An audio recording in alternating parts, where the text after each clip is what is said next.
It's not that special rotational software that allows it not to get confused at 10,000 RPM. I'm using the GoPro Max lens, that way it'll be perfectly stable. And we're gonna break the internet.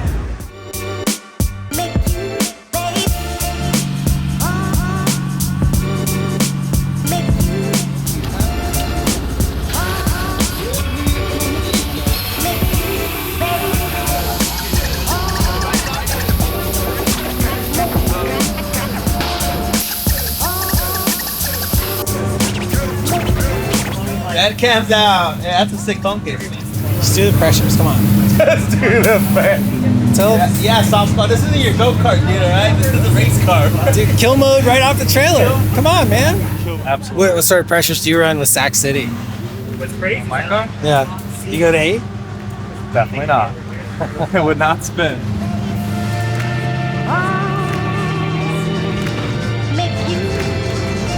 Okay, look at this. Wow. Look at that. Wow. Wow. Yeah. Like so a baby's nice. bum. It's like a baby's bum, yeah. Like, we need to keep it like that. I mean, So you can screw it up at Irvington. that would tickle me pink if this thing was just nice and clean when it comes off the end of the track this weekend. The good thing about this track here in Utah is that there isn't really that many walls to hit. The big problem is you're doing like 100 miles an hour the whole time right on another car, so the chances of contact with this track are going to be pretty high. Which bums me out because we put a lot of work into this thing to make it look like it does now. New fiberglass front fenders, new metal front fenders underneath, new bumpers front and rear, new side skirts, new rear quarter panels, new taillight pockets, new taillights, new headlights, new corner lights. She's fresh. Fresh as it gets, dude. Just a little like 7th round re-prep on this thing, and it looks absolutely perfect. And I just really hope it stays that way, but I really doubt it.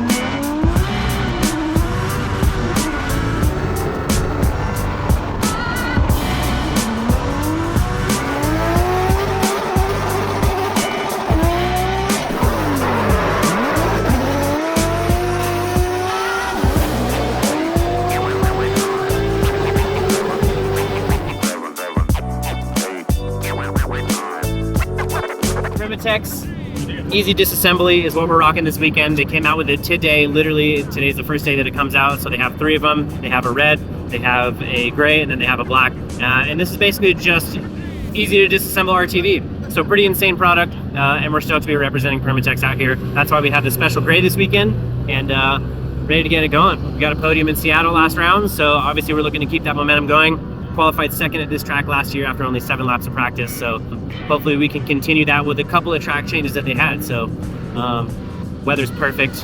Utah's been so sick for us so far. Good vibes all around, and good looking car.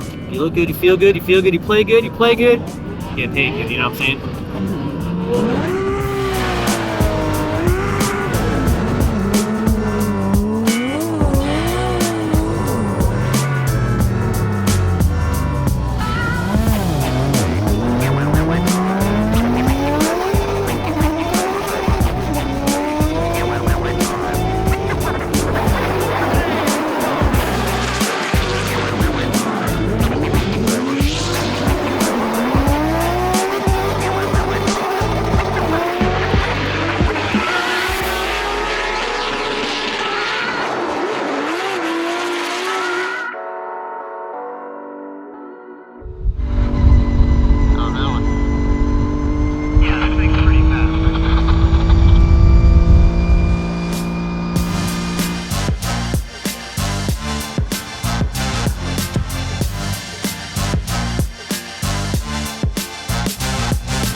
So he went out there, he said it was feeling a little sluggish. Like, so on transition, you kind of have to get off throttle. And when you get back on throttle, it was a little lazy. which would cause the car to want to straighten, because these cars, as soon as you back off throttle, like they just want to go straight. So we hit up our boys at Link, which thank you to them. They're always on tracks for trackside support. So we hit them up and we're like, hey, we need a little more juice on the bottom end. Opened up our nitrous window a little bit longer so that our nitrous could wake up the turbo that much more at the bottom end. And that helped a little bit, but it wasn't perfect. Then he came back. What he does is basically stops the wastegate from opening sooner so that it can build up more boost. And that seems to do the trick for the track. We did one gear change, and outside of that, the car's just been running great, and Dylan's been adjusting to it. So we did one last setup change yesterday for our last lap, which we kind of liked. We're not sure if we're going to keep it just yet, so we're going to run it again for 3 more laps today, and then decide whether we're going to qualify on that setup or go back to the one we did all of yesterday's practice with. And went for pretty much a completely different setup than we had yesterday in practice, and I think it's going to pay off. We just had to change our grip level around a little bit, but I think I'm happy. I think the setup's going to be good for this qualifying, and then we got to put the screws back to it for tandem tomorrow, but one thing at a time, and that's going to be qualifying is first. So I'm about to get in the car and head out there right now.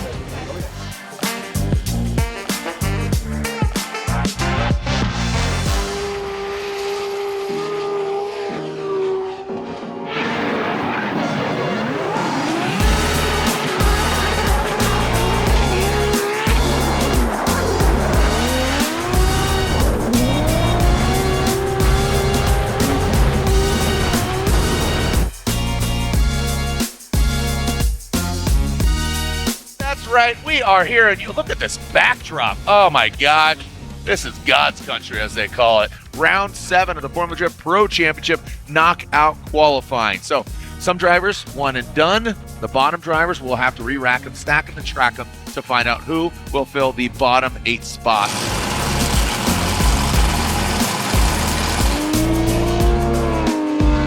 This guy, he's an absolute ripper. In the mix, in the conversation in Seattle. It's the Kwame Washington's own Dylan the Dozer Hughes.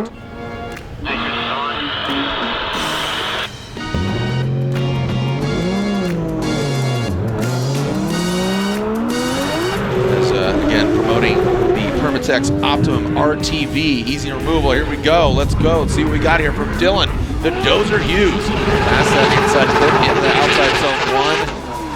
Those Forge Star wheels, when it's white, they stand out, right? So it shows you either correction or no corrections, right? So right now you can see minimal, no corrections. Listen to that exhaust note. He's wound up. He's got that 2G. I know you like that exhaust note. Gets into the gravel, does drop a tire. So, but I mean, set it and forget it as far as, again, throttle response. All right. Back to the pit, boys, or what? Yes, sir. Good job. Yeah, that looks really good. We got a little drop in 3. I'm not sure how bad it is.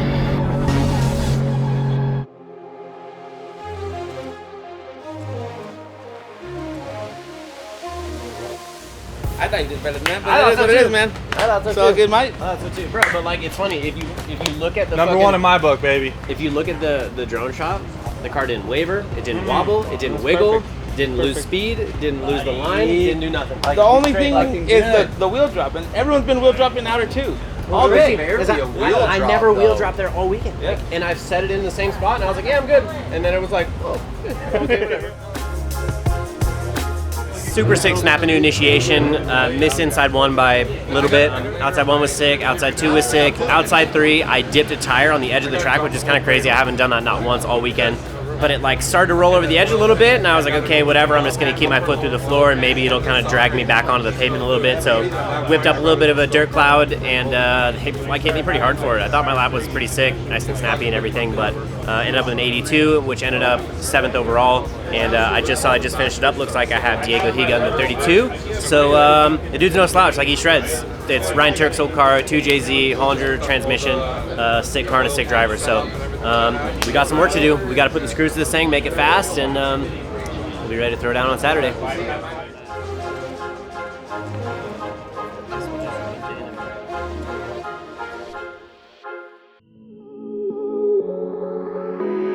Wow, look at this backdrop. It bears repeating. Welcome out to Utah Motorsports Campus. If you're watching from around the world, welcome.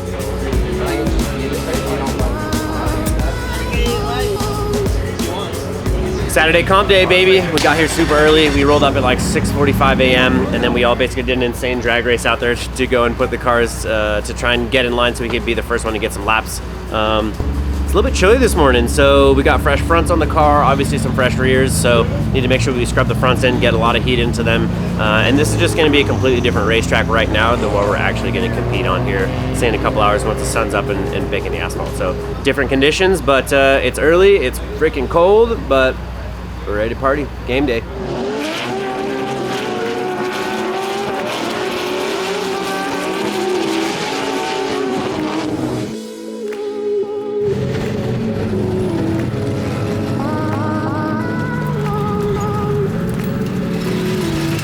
Top 32 coming in hot. Yeah, it looks like the track is super slick. Everybody's like flying off the track all over the place, but sort of makes sense because we definitely practiced when it was like freezing cold this morning. So when the sun comes out and it's got direct sunlight on the track, it seems like it gets a little bit more loose. So just need to temper yourself, bring it back a little bit, just try and keep the thing on the track.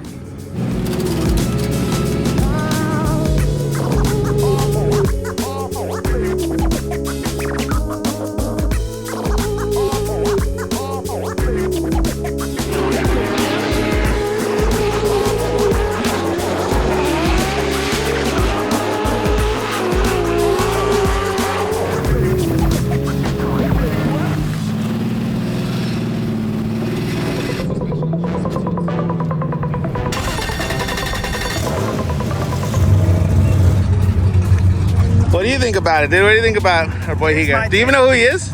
I am nervous about every top 32. Yeah. The worst round. I hate it. I'm nervous. Hey, you believe in statistics? I think as long as we do what we already know what we're doing, there's no reason to worry about top 32. This is the last top full guy right here. New Soft Squad member. Soft Squad, good Honorary. boy.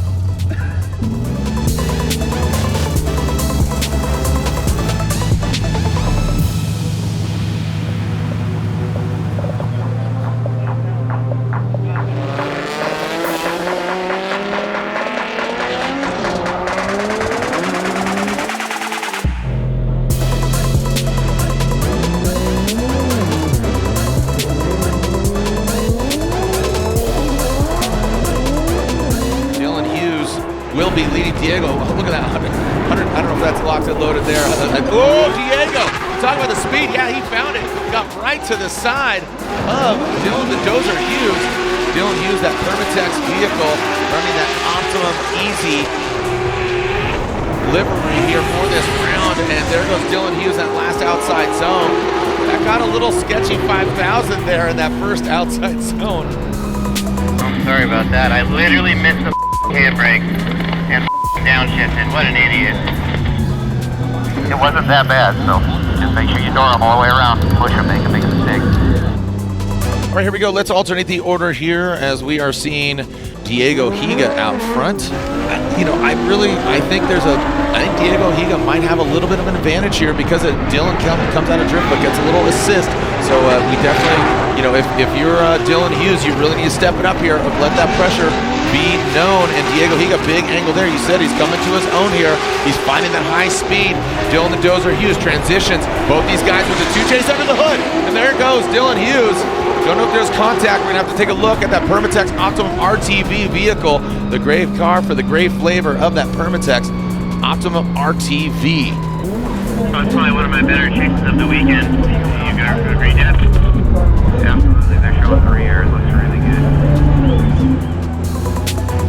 Right for Higa one more time. So another OMT across the board.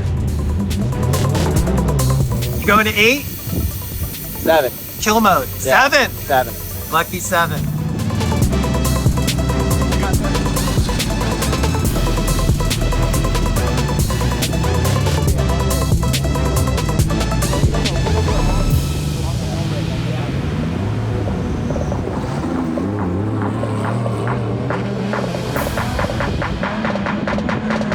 Dylan Hughes will lead Diego Higa giving chase.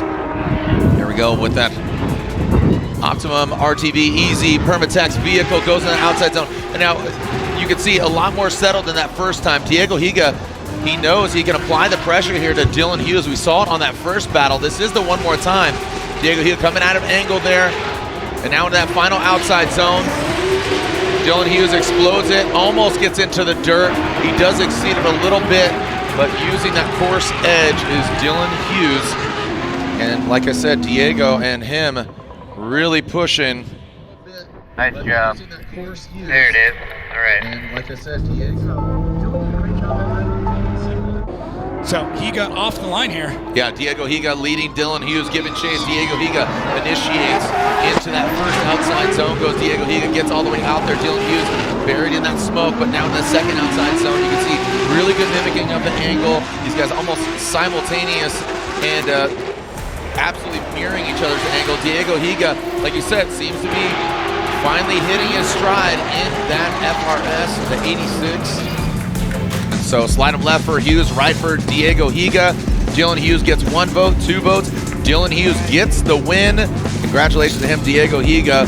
And again, the internet blowing up here. That Permatex Optimum RTV Brazilian fans, they are absolutely ravenous for their fellow Brazilian drivers.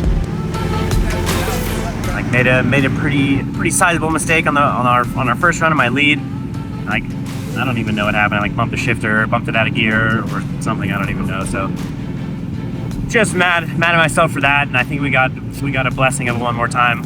You know, I think we got super lucky on that. So just mad at myself, but you know, they decided it was a one more time, so we ran him back and did it again and beat him square. So just need to minimize the mistakes and told the boys that won't be happening again. So it'd be that way, but glad we're in the 16, but a little frustrated. Here, we're rolling this tape because here is something pretty big here.